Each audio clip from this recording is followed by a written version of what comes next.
Hari ini saudaraku, kita dengan firman Tuhan mengenai masa yang sukar kita pergunakan untuk membangun iman kita. Katakan, masa yang sukar, kesempatan untuk membangun iman. Ya. Galatia pasal yang ke-13 ayat 13, sama-sama kita baca. Saudara-saudara, memang kamu telah dipanggil untuk merdeka, tetapi janganlah kamu mempergunakan kemerdekaan itu sebagai kesempatan untuk kehidupan dalam dosa, melainkan layanilah seorang akan yang lain oleh kasih. Amin, saudaraku. Katakan, saya sudah dimerdekakan. Iya. Tetapi saudaraku, setelah kita dimerdekakan, jangan lagi kesempatan untuk berbuat dosa. Amin. Iya. Saudara, sebagai anak Tuhan yang sudah dimerdekakan, kita harus benci dosa. Haleluya. Katakan, saya harus menolak dosa.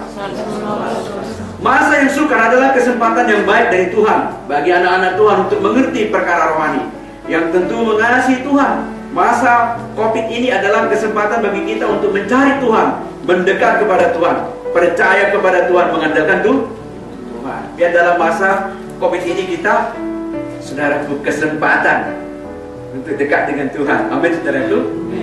Iya. Tetap kita jaga, saudaraku, terutama mesbah keluarga. Mesbah keluarga ini, saudaraku, sangat-sangat perlu. Iya. Kita berkata, Nuh membangun mesbah keluarga.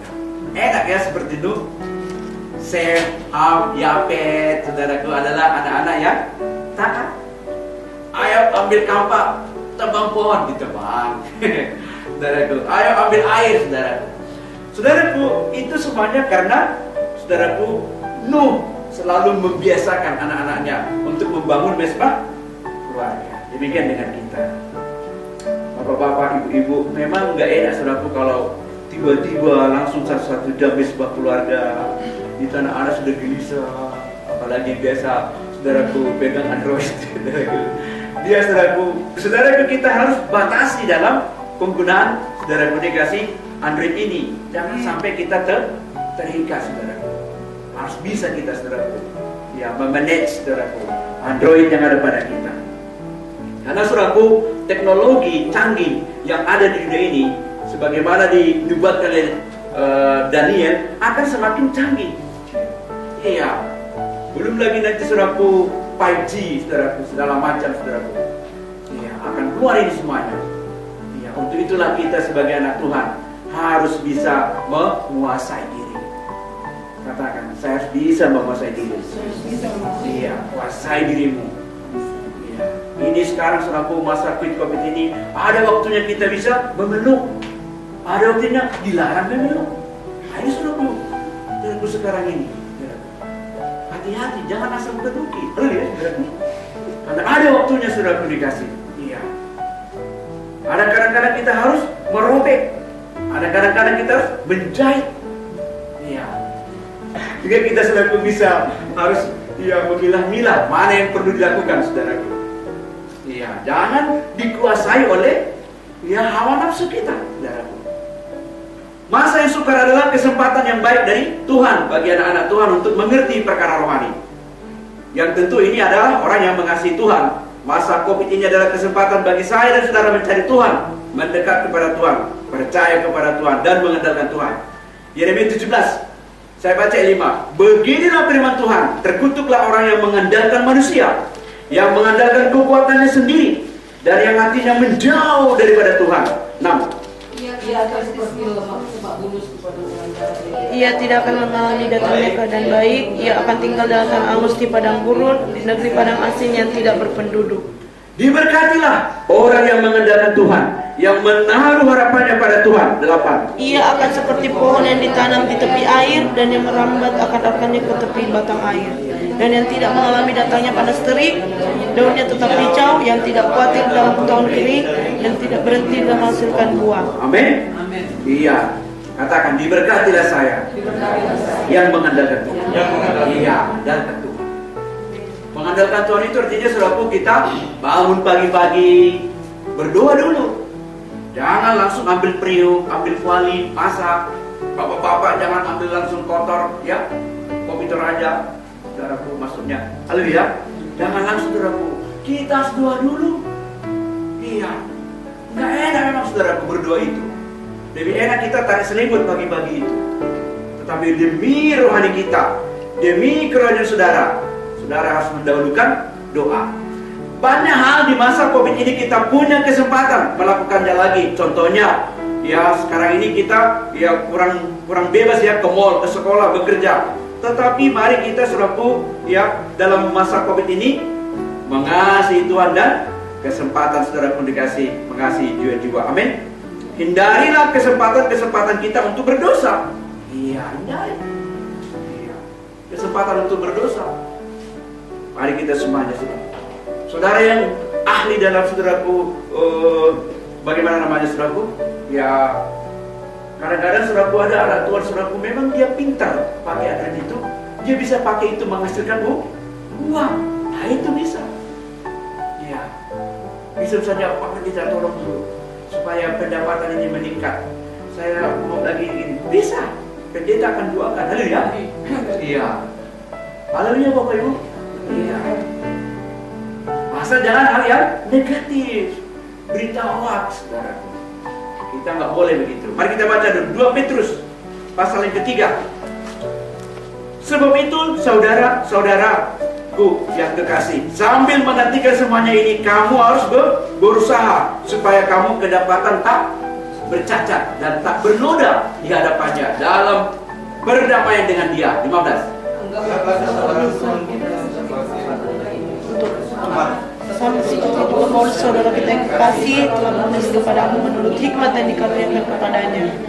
Hal itu dibuatnya dalam semua suratnya apabila ia berbicara tentang perkara-perkara ini. Dalam suratnya memahaminya dan hal yang tidak teguh imannya memutarbalikkan menjadi kebinasaan mereka sendiri, sama seperti yang juga mereka buat dengan tulisan-tulisan yang lain. Apa katanya? Anggaplah kesabaran Tuhan kita sebagai kesempatan bagi saudara untuk beroleh selamat. Ya, anggap ini, anggap kesempatan ini, quit COVID ini, ya. Kesempatan untuk banyak berdoa. Iya, haleluya. Iya, pakai kesempatan, saudaraku, untuk lebih lagi mengasihi Tuhan. Iya. Memang itulah ya kebaikan Tuhan. Tuhan tidak mau saudaraku membinasakan manusia ini seketika. Dia harus izinkan dulu banyak nanti masalah, banyak persoalan, supaya orang berteriak. Karena kalau manusia ini nyaman hidupnya, semua serba cukup, hidupnya nyaman, nggak mau ikut Tuhan, malas ikut Tuhan. Iya. Tapi kalau sudah saudara ada kesusahan, barulah berteriak, Tuhan, Yesus. Ya, saudara. Iya. Jadi masa yang sukar ini, kesabaran Tuhan yang diberikan pada kita, pakai untuk membangun iman. Amin. Yang kedua, agar masa COVID ini kita gunakan untuk bertobat. Kita percaya dengan melihat masa sekarang ini, kita percaya Tuhan Yesus tidak lama lagi akan datang. Amin. Sudah sangat-sangat dekat. Tanda-tanda sudah nyata. Tuhan masih memberi kita kesempatan untuk bertobat, membenahi diri kita untuk banyak berdoa, merenungkan dosa-dosa kita. Amin. Kita perlu mengaku dosa-dosa kita agar kedatangan Tuhan tidak menjadi jerat, penuh dengan Roh Kudus sebagai syarat untuk terangkat. Jadikan masa COVID ini masa pertobatan. Tobat saudara. Saya tiap hari bertobat. Tobat saya Tuhan. Tobat saya. Dari setia saya. Yang ketiga, jangan sampai kita kehilangan kesempatan seperti Esau. Kita baca dulu Ibrani 12. Saya baca 14. Berusahalah hidup damai dengan semua orang dan kejarlah kekudusan, sebab tanpa kekudusan tidak seorang pun akan melihat Tuhan. 15. Supaya jangan menjadikan diri dari kelas oleh Allah agar jangan mendoakan yang pahit Janganlah ada orang menjadi cabul atau yang punya nafsu yang rendah seperti Esau yang menjual hak kesulungannya untuk sepiring makanan. Sebab kamu tahu bahwa kemudian ketika hendak menerima berkat itu ia ditolak, sebab ia tidak beroleh kesempatan untuk memperbaiki kesalahannya sekalipun ia bersedia dengan mencucurkan air mata. Iya, lihat ini. Esau tidak mempunyai kesempatan untuk bertobat. Esau kehilangan keselamatan oleh semangkuk bubur kacang merah. Amin. Kehilangan hak kesulungan. Esau memang menyesal. Esau menyesal dan menyesal, menangis, meraung-raung. Tapi apa daya, semua sudah terlambat. hati-hati, penyesalan selalu datang jangan saudara dikasih. Dan kita semuanya, ya sekarang ini saudaraku, kita harus betul-betul menyerahkan hidup pada Tuhan. Amin. Penyesalan datang ketika rencana setan telah genap dalam hidup seseorang, dan setan pun telah keluar dari dirinya dan sadar akan kebenaran. Waspadalah atas tipu daya iblis yang membutakan kita. Penyesalan sering disertai kesusahan, keterpurukan, ekonomi krisis, kesehatan, tidak ada damai. Jangan ada antara anak Tuhan GKI Makassar yang menyesal dalam nama Yesus. Ya, saudara. Penyesalan selalu datang terlambat. Jangan beri kesempatan kepada iblis. Saya baca Efesus 4, saudara baca ayat yang selebihnya. Sebab itu kukatakan dan kutegaskan ini kepadamu di dalam Tuhan. Jangan hidup lagi sama seperti orang-orang yang tidak mengenal Allah dengan pikirannya yang sia-sia. 18. Efesus 4. Pengertiannya yang gelap, jauh dari hidup persekutuan dengan Allah, karena kebodohan yang ada dalam mereka dan karena kedegilan hati mereka. Perasaan mereka telah tumpul sehingga mereka menyerahkan diri kepada hawa nafsu dan mengerjakan dengan serakah segala macam kecemaran. Tetapi kamu bukan demikian, kamu telah belajar mengenal Kristus. Karena kamu telah mendengar tentang Dia dan menerima pengajaran di dalam Dia menurut kebenaran yang nyata dalam Yesus, Yaitu bahwa kamu berhubung dengan kehidupan kamu yang dahulu harus menanggalkan manusia lama yang menemui kebinasaannya oleh nafsunya yang menyesatkan, supaya kamu dibaharui di dalam roh dan pikiranmu, dan mengenakan manusia baru yang telah diciptakan menurut kehendak Allah di dalam kebenaran dan kekudusan yang sesungguhnya. Karena itu buanglah dusta dan berkatalah benar seorang kepada yang lain, karena kita adalah sesama anggota. Apabila kamu menjadi marah, janganlah kamu berbuat dosa, janganlah matahari terbenam sebelum padam amarahmu. Dan janganlah memberi kesempatan kepada iblis. Orang yang mencuri, janganlah yang mencuri lagi, tetapi baiklah yang bekerja keras dan melakukan pekerjaan yang baik dengan tangannya sendiri, supaya dapat membagikan sesuatu kepada orang yang berkekurangan. Iya. Ayat 17, sebab itu kukatakan dan kutegaskan ini kepadamu dalam Tuhan, jangan hidup lagi sama seperti orang-orang yang tidak mengenal Allah dengan pikirannya yang sia-sia.